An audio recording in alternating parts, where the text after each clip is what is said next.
നമ്മൾ ചെയ്യുന്ന കോമൺ ആയിട്ട് ചെയ്യുന്നൊരു മിസ്റ്റേക്ക് എന്താണെന്ന് വെച്ചാൽ പ്ലാസ്റ്റിക് പാത്രമായിക്കോട്ടെ അല്ലെന്നുണ്ടെങ്കിൽ അലുമിനിയമോ അല്ലെങ്കിൽ സ്റ്റീലോ ആയിക്കോട്ടെ ഇതിനകത്തൊന്നും നമ്മൾ ഉപ്പ് ഇട്ട് വെക്കാൻ പാടില്ല. സ്റ്റീലിലായാലും അലുമിനിയം ആയാലും എല്ലാത്തിൻ്റെ കൂടെയും റിയാക്ഷൻ ആകുമ്പോൾ നമ്മൾ അതിനകത്ത് ഒത്തിരി സമയത്തേക്ക് വെക്കാൻ പാടില്ല. അതുകൊണ്ട് ഏറ്റവും നല്ലൊരു ഓപ്ഷൻ എന്ന് പറയുന്നത് ഗ്ലാസ് പാത്രങ്ങൾ നല്ലൊരു ഓപ്ഷനാണ്, മൺപാത്രം നല്ലൊരു ഓപ്ഷനാണ്. ഈ രണ്ട് ഇതിനകത്തായിരിക്കണം നമ്മൾ പ്രോപ്പറായിട്ട് ഈ ഉപ്പ് വെക്കുന്നത്. അപ്പോൾ ഈ കാര്യങ്ങളാണ് നമ്മൾ ശ്രദ്ധിക്കേണ്ടത്. Hello everyone, I am doctor Manoj Johnson, lifestyle മെഡിസിനിലേക്ക് സ്വാഗതം.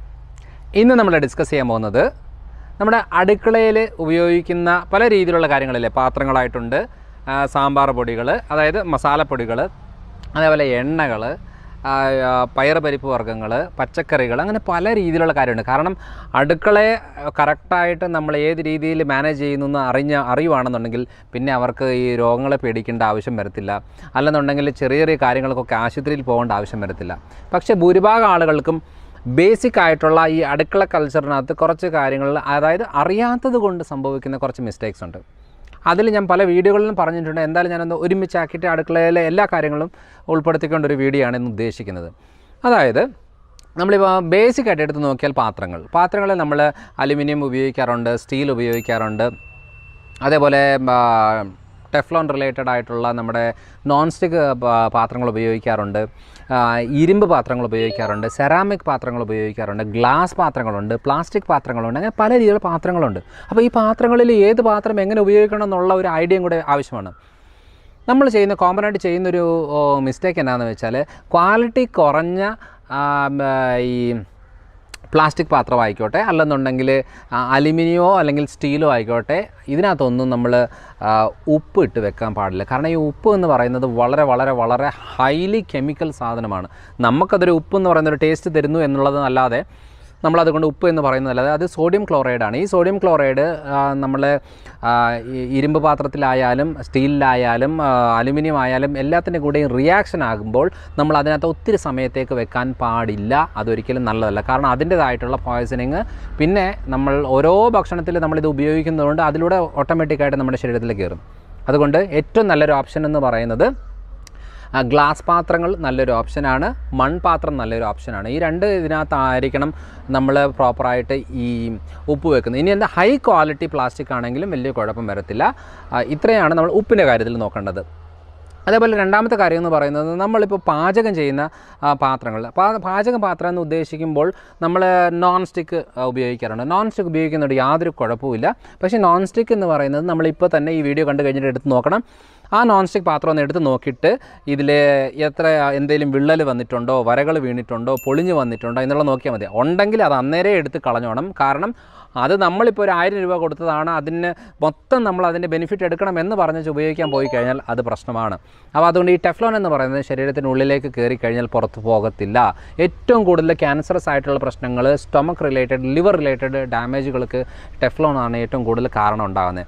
കഴിഞ്ഞ തവണ ഒരു കുട്ടി 17 വയസ്സുള്ള ഒരു പെൺകുട്ടിയായിരുന്നു.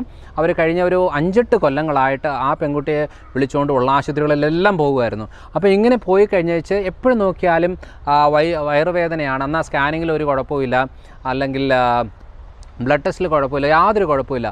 അവസാനം ക്ലിനിക്കിൽ വന്ന സമയത്ത് ഞാൻ പറഞ്ഞു, ഇതെല്ലാം കേട്ട് നോക്കിയിട്ട് എനിക്ക് ഒരു റിപ്പോർട്ടിൽ ഒരു കാര്യവുമില്ല. അവസാനം മനസ്സിലായ ഒരു കാര്യം ചെയ്ത് നിങ്ങൾ ഹെവി മെറ്റലിൻ്റെ ഒരു ബ്ലഡ് ടെസ്റ്റ് ഉണ്ട്, അതൊന്ന് ചെയ്ത് നോക്കാൻ പറഞ്ഞു. അപ്പോൾ അങ്ങനെ നോക്കിയപ്പോഴാണ് അലുമിനിയം കണ്ടൻറ്റ് വളരെ ഹൈ ആയിരുന്നു. അപ്പോൾ അതുകൊണ്ടാണ് ഞാൻ ഈ വീഡിയോ തന്നെ എടുക്കാനുള്ള കാര്യം എന്ന് വെച്ചാൽ ഈ അലുമിനിയം കണ്ടൻറ്റ് വളരെ ഹൈ ആയിരിക്കുന്ന സാഹചര്യങ്ങളിൽ ഏറ്റവും കൂടുതൽ ഈ വയറുവേദന പ്രശ്നങ്ങൾ, ദഹന പ്രശ്നങ്ങൾ, ലിവർ കണ്ടീഷൻ്റെ ബുദ്ധിമുട്ടുകൾ ഉണ്ടാകുന്നത് ഇങ്ങനെയാണ്. അപ്പം റിപ്പീറ്റഡ് ആയിട്ട് നമ്മുടെ ഇമ്മ്യൂണിറ്റി ലെവൽ കുറയുകയും റിപ്പീറ്റഡ് എല്ലാ ഇൻഫെക്ഷൻസ്, എല്ലാ പ്രശ്നങ്ങളും നമുക്ക് വരും. ചിലർ പറയാറില്ല ഇവൻ്റെ ഇമ്മ്യൂണിറ്റി വളരെ ലോ ആണ്, എപ്പോഴും ഇടയ്ക്കിടയ്ക്ക് ഇങ്ങനെ ജലദോഷം വരാറുണ്ട്, ക്ഷീണം ഉണ്ടാകാറുണ്ട്, പനി വരാറുണ്ട് എന്നൊക്കെ പറയുമ്പോൾ ശ്രദ്ധിക്കേണ്ട കാര്യമാണ്. നമ്മൾ ഉപയോഗിക്കുന്ന പാത്രങ്ങളും ഇതിനകത്ത് ബാധകമാണ് എന്നാണ് ഞാനത് എടുത്തു പറഞ്ഞത്. ഇനിയുള്ള കാര്യം എന്താണെന്ന് വെച്ചാൽ നോൺ സ്റ്റിക്ക് ഉപയോഗിക്കാം, അത് നല്ല കറക്റ്റായിട്ടുള്ള രീതിയിലാണെങ്കിൽ കുഴപ്പമില്ല. ഇനിയുള്ളതെന്ന് പറയുന്നത് നമ്മുടെ സർജിക്കൽ സ്റ്റീലിൻ്റെ മെറ്റീരിയൽസ് ഉണ്ട്. അത് നല്ലൊരു ഓപ്ഷനാണ്. കാരണം അതിനകത്ത് നമ്മൾ ഈ ടെഫ്ലോൺ റിലേറ്റഡ് ആയിട്ട് അല്ലെങ്കിൽ സ്റ്റെയിൻലെസ് സ്റ്റീലോ അലുമിനിയം എന്നൊക്കെ പറയുന്നത് ഉള്ളിലെല്ലാം തുളകളാണ്, പക്ഷേ പുറത്തുനിന്നാണ് ക്ലിയറായിട്ട് അതിനെ ഗ്യാപ്പ് ഇല്ലാതെ അങ്ങ് കവർ ചെയ്ത് വെക്കുമ്പോഴാണ് നമുക്ക് ഇത് വരുന്നത്. പക്ഷേ ഈ സർജിക്കൽ സ്റ്റീലിൻ്റെ രീതികളെന്ന് പറയുന്നത് ഫുൾ മൊത്തം മെറ്റലും ഒരു ഗ്യാപ്പ് പോലും ഇല്ലാതിരിക്കുന്നതുകൊണ്ട് നമുക്ക് അങ്ങനെ ഓയിൽ ഉപയോഗിക്കേണ്ട കാര്യം കൊണ്ട് ആവശ്യം വരത്തില്ല. പിന്നെ അത് കുറച്ച് എക്സ്പെൻസീവാണ്, അതുകൊണ്ട് അത് സാധാരണ ആളുകൾക്ക് അത് പറ്റത്തില്ല. എന്നാലും അങ്ങനെ ഒരു ഓപ്ഷൻ ഉണ്ട് എന്നാണ് ഞാൻ എടുത്തു പറഞ്ഞത്. ഇനിയുള്ളത് ഇരുമ്പിൻ്റെ എന്ന് പറഞ്ഞാൽ ഇരുമ്പിൻ്റെ പാത്രങ്ങൾ കറക്റ്റായിട്ട് ഉപയോഗിക്കാൻ അറിയെങ്കിൽ മാത്രമേ ഇരുമ്പ് പാത്രങ്ങൾ ഉപയോഗിക്കാവുള്ളൂ. ഇല്ലെന്നുണ്ടെങ്കിൽ എന്താണെന്ന് വെച്ചാൽ കഴിഞ്ഞ തവണ അതായത് ഭക്ഷണം ഉണ്ടാക്കി വെച്ചിട്ട് കുറച്ച് നേരം അതിനകത്ത് വെച്ചിരുന്നതാണ്. അപ്പോൾ ഈ അയൺ കണ്ടൻറ്റ് എല്ലാം അതൊരു കടലക്കറിയായിരുന്നു. അയൺ കണ്ടൻറ്റ് എല്ലാം ഇതിനകത്ത് ഈ കടലയിലേക്ക് വന്നപ്പോഴത്തേനും നോർമലായിട്ടുള്ള കറി നല്ല ബ്ലാക്ക് കളറിലേക്ക് മാറി. അതൊരു 2-3 മണിക്കൂർ എങ്ങാണ്ട് അതിനകത്ത് വെച്ചതേ ഉള്ളൂ. അങ്ങനെ മാറിക്കഴിയുമ്പോൾ അത് കഴിച്ച് കഴിയുമ്പോഴത്തേനും അയൺ കണ്ടൻറ്റ് കൂടുതൽ എടുക്കുമ്പോഴത്തേനും ഒരു ലൂസ് മോഷൻ രീതികളിലേക്ക് വന്നു. അപ്പോഴാണ് മനസ്സിലായത് ഈ പാത്രം, കാരണം നോർമലായിട്ട് ഒരു കടലക്കറി കഴിച്ചാലൊന്നും ആകത്തില്ല. പക്ഷേ എന്തുകൊണ്ടാണെന്ന് പറഞ്ഞാൽ ഈ അയൺ കണ്ടൻറ്റ് കൂടുതലായിട്ട് ബോഡിയിലേക്ക് കയറിയാലാണ്. അപ്പോൾ ഏത് പാത്രത്തിൽ നമ്മൾ ഫുഡ് ചെയ്താലും ആ പാത്രത്തിൽ കൂടുതൽ നേരം വയ്ക്കും. പ്രത്യേകിച്ച് സ്റ്റീൽ, അലുമിനിയം, ഇരുമ്പ് പാത്രങ്ങളിൽ കൂടുതൽ നേരം ഭക്ഷണങ്ങൾ അതിനകത്ത് വെച്ച് കഴിഞ്ഞാൽ അത് ശ്രദ്ധിക്കണം. കാരണം അതിനകത്ത് നമ്മൾ പുളിയുള്ളതും എരിവുള്ളതും ആയിട്ടുള്ള അത് നമ്മൾക്ക് അത് ടേസ്റ്റാണ്. പുളി, എരിവ് എന്നൊക്കെ പറയുന്ന ടേസ്റ്റാണ്. പക്ഷേ ഇതൊക്കെ കെമിക്കൽസാണ്. ഈ കെമിക്കൽസൊക്കെ സ്റ്റീലിലും അലുമിനിയത്തിലും ഇരുമ്പിലും ഒക്കെ റിയാക്ഷൻ ഉണ്ടാക്കുകയും അതിൽ നിന്ന് ഓക്സൈഡുകളും ആയിട്ട് മാറുകയും അത് നമ്മുടെ ഉള്ളിലേക്ക് കയറിയാൽ പ്രശ്നമുണ്ടാകും. അതുകൊണ്ട് എങ്ങനെ വേണമെങ്കിലും പാചകം ചെയ്തോ, പക്ഷേ അത് വെക്കണമെന്നുണ്ടെങ്കിൽ ഏതെങ്കിലും സെറാമിക് പാത്രങ്ങളിലോ അല്ലെന്നുണ്ടെങ്കിൽ ക്വാളിറ്റി ഉള്ള ഫൈബർ പാത്രങ്ങളിലോ അല്ലെന്നുണ്ടെങ്കിൽ ഗ്ലാസ് പാത്രങ്ങളിലോ ആണ് ഏറ്റവും നല്ലൊരു ഓപ്ഷൻ ഈ പാചകം ചെയ്തത് മാറ്റി വെക്കാൻ വേണ്ടിയിട്ട്. ഇനി നമ്മൾ കഴിക്കുന്ന പ്ലേറ്റുകളിലായാലും ബെസ്റ്റ് ഓപ്ഷൻ എന്ന് പറയുന്നത് ഈ സെറാമിക് പാത്രങ്ങളില്ലേ. സെറാമിക് എന്ന് ഉദ്ദേശിക്കുന്നത് നമ്മൾ ഈ നോൺ സ്റ്റിക്കിൻ്റെ ഒരു സെറാമിക് മോഡലല്ല, നമ്മുടെ ഈ താഴെ ഇട്ടാൽ പൊട്ടുന്ന ടൈപ്പിൻ്റെ സെറാമിക് പാത്രങ്ങളില്ലേ, അതാണ് ഏറ്റവും കൂടുതൽ നമ്മൾ ഭക്ഷണം കഴിക്കാനും വിളമ്പാനും ഇതൊക്കെ ആയിട്ട് ഉപയോഗിക്കാൻ ഏറ്റവും നല്ലത് ആ രീതിയിലുള്ള സെറാമിക് പാത്രങ്ങളാണ്. അതിപ്പം പല രീതിയിൽ ചൈനീസ് പാത്രങ്ങൾ എന്നൊക്കെ പറയാറില്ലേ, പൊട്ടുന്ന ടൈപ്പിൻ്റെ മൺ ടൈപ്പിൻ്റെ പൊട്ടുന്ന രീതിയിലുള്ള പാത്രങ്ങളാണ് ഏറ്റവും നല്ലൊരു ഓപ്ഷൻ. അപ്പോൾ ഈ പാത്രങ്ങൾ എന്നൊക്കെ പറഞ്ഞാൽ വളരെ ഇമ്പോർട്ടൻ്റ് ആണ്. നമ്മൾ വെള്ളം വെക്കുന്നത് തന്നെ ഇപ്പോൾ കോപ്പർ നല്ലൊരു ഓപ്ഷനാണ്. പക്ഷേ ഹൈ ക്വാളിറ്റി കോപ്പർ ആണെന്ന് ഉറപ്പ് വരുത്തണമെന്നുണ്ടെങ്കിൽ അത് നല്ല കമ്പനിയിലുള്ള ഇതായിരിക്കണം. അതിനകത്ത് കറക്റ്റായിട്ടുള്ള പെർസെൻറ്റേജ് മെൻഷൻ ചെയ്തിരിക്കണം. അങ്ങനെയാണെങ്കിലേ അത് ഉപയോഗിക്കേണ്ട ആവശ്യമുള്ളൂ. ഇല്ലെന്നുണ്ടെങ്കിൽ ചില സൂപ്പർ മാർക്കറ്റിലൊക്കെ പോയി കഴിഞ്ഞാൽ 1000 രൂപ 1500 രൂപയുടെ നോൺ സ്റ്റിക്ക് ഒക്കെ എന്ന് പറയുന്നത് 100, 200, 500 രൂപയുടെ ഉള്ളിലാണ് നമുക്ക് കിട്ടിക്കൊണ്ടിരിക്കുന്നത്. ഓഫറാണെന്ന് പറഞ്ഞാൽ തരികയാണ്. അതൊക്കെ വീട്ടിൽ കൊണ്ടുവന്ന ഒറ്റ മാസം കൊണ്ട് തന്നെ അതിലുള്ളതെല്ലാം നമ്മൾ കഴിച്ച് തീർക്കുകയും ചെയ്യും. അതിനകത്ത് നല്ലതെല്ലാം നമ്മുടെ ശരീരത്തിൽ കയറും. അപ്പോൾ ശ്രദ്ധിക്കണം, നല്ല കമ്പനിയിലുള്ള നല്ല ക്വാളിറ്റി ഉള്ളത് കുറച്ച് പൈസ മുടക്കിയായാലും കുഴപ്പമില്ല. അത് നമ്മൾ ചിലപ്പോൾ 6 മാസമൊക്കെ ഉപയോഗിക്കുന്ന ആളുകളായിരിക്കും, ചിലപ്പോൾ 1 കൊല്ലം ഉപയോഗിക്കുന്നവരുണ്ട്, അങ്ങനെയൊക്കെ ഉണ്ട്. എന്നാലും നമ്മുടെ ഉപയോഗത്തിനനുസരിച്ച് ഇതിൻ്റെ ഡ്യൂറബിലിറ്റി കൂടുകയും കുറയുകയും ചെയ്യും. അതുകൊണ്ട് പാത്രങ്ങൾ വളരെ ഇമ്പോർട്ടൻ്റ് ആണ്. ഇനി എണ്ണയുടെ കാര്യത്തിൽ നമ്മൾ ഏറ്റവും കൂടുതൽ ശ്രദ്ധിക്കേണ്ടത്, നമ്മളിപ്പോൾ പല രീതിയിലുള്ള എണ്ണകളുണ്ട്. വെളിച്ചെണ്ണയുണ്ട്, റൈസ് ബ്രാൻ ഉണ്ട്, അതേപോലെ സൺഫ്ലവർ, പിന്നെ എള്ളെണ്ണ, കടുകെണ്ണ, തവിടെണ്ണ, മറ്റേ പല രീതിയിലുള്ള എണ്ണകളില്ലേ, നമ്മൾ സാധാരണ ഉപയോഗിക്കുന്ന എണ്ണകളൊക്കെ ഉണ്ടല്ലോ. അപ്പോൾ ഈ എണ്ണകളിൽ ഏത് എണ്ണയാണ് കുറച്ചുകൂടെ നല്ലത്, ഏത് എണ്ണയാണ് കുറച്ചുകൂടെ ബെറ്റർ എന്നുള്ളത് നമുക്ക് എപ്പോഴും കൺഫ്യൂഷനാണ്. റിഫൈൻഡ് ഓയിൽസ് എന്ന് പറയുന്നത്, നമ്മൾ റിഫൈൻഡ് എന്ന് ഉദ്ദേശിക്കുന്നത് നമ്മൾ കേൾക്കുമ്പോൾ കൊള്ളാമല്ലോ നല്ല ശുദ്ധീകരിച്ച എണ്ണ എന്നുള്ളത് ഒന്നുമല്ല. ഇത്രയും ലോ ക്വാളിറ്റി ആയിട്ട് ഒരു രീതിയിലുള്ള ആരോഗ്യ ഗുണങ്ങളില്ലാത്ത എണ്ണകളാണ് റിഫൈൻഡ് ഓയിൽസ്.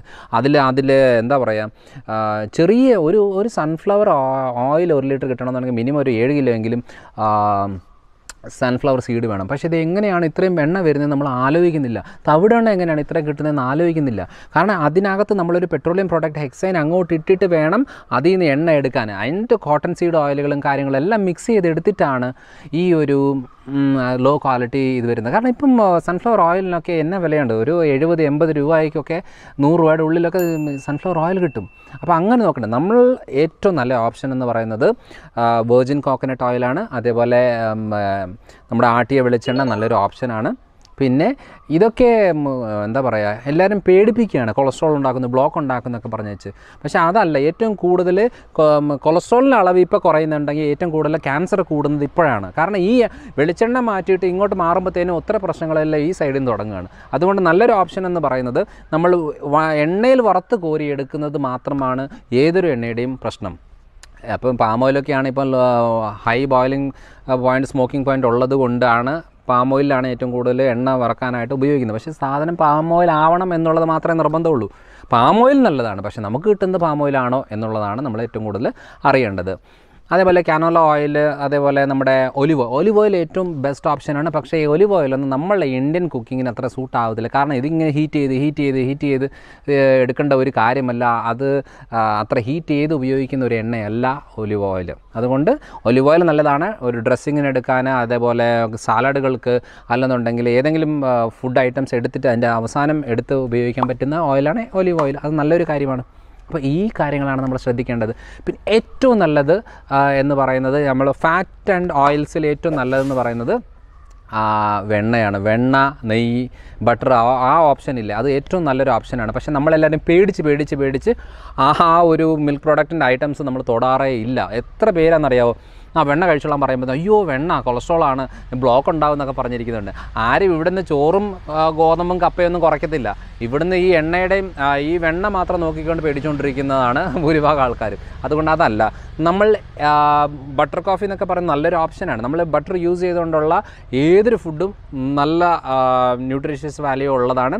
അതേപോലെ നമുക്ക് കുറച്ച് കഴിച്ചാൽ കൂടുതൽ സാറ്റിസ്ഫാക്ഷൻ കിട്ടുന്ന ഒരു കാര്യം കൂടിയാണ് ഈ ബട്ടർ എന്ന് പറയുന്നത്. അതുകൊണ്ട് നെയ്യ്, വെണ്ണ എന്നൊക്കെ പറയുന്നത് നല്ലൊരു ഓപ്ഷനാണ്. നമ്മൾ ഫുഡിൽ ഉൾപ്പെടുത്തണം, കുട്ടികൾക്കത് ഉണ്ടാക്കി കൊടുക്കണം എന്നതാണ്. കാരണം ഏറ്റവും കൂടുതലായിട്ട് ഈ കാൽസ്യം, അതേപോലെ വൈറ്റമിൻസ്, മിനറൽസ് ഏറ്റവും കൂടുതൽ അടങ്ങിയേക്കുന്നത്, ഹെൽത്തി ഫാറ്റ് ഉള്ളത് ഈ വെണ്ണയിലും അതേപോലെ നെയ്യിലൊക്കെയാണ്. അപ്പം ഇത് നമ്മൾ ശ്രദ്ധിച്ച് വേണം ചെയ്യാനായിട്ട്.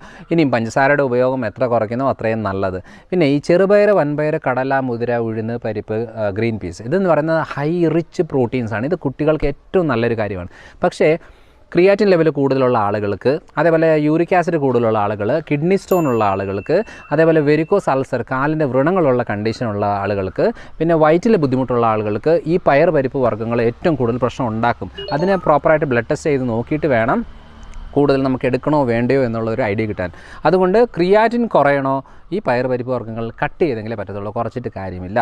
അപ്പം അല്ലാത്ത ആളുകൾ കാണുന്നുണ്ടെങ്കിൽ ഏറ്റവും ബെസ്റ്റ് ഓപ്ഷൻ എന്ന് പറയുന്നത് ഈ ഉണക്ക പയർ, പരിപ്പ് വർഗ്ഗങ്ങളാണ്. പൾസസ്, അതേപോലെ നമ്മുടെ ഡ്രൈ നട്ട്സ്, നമ്മുടെ കാഷ്യൂ ഉണ്ട്, ബദാം, പിസ്ത, ആ ഐറ്റംസ് എല്ലാം വളരെ നല്ലൊരെണ്ണമാണ്. പക്ഷേ ഇതൊന്നും ഇങ്ങനെ നമ്മൾ വയറ് നിറച്ച് കഴിക്കുന്ന പോലെ ഒരു കാര്യമല്ല.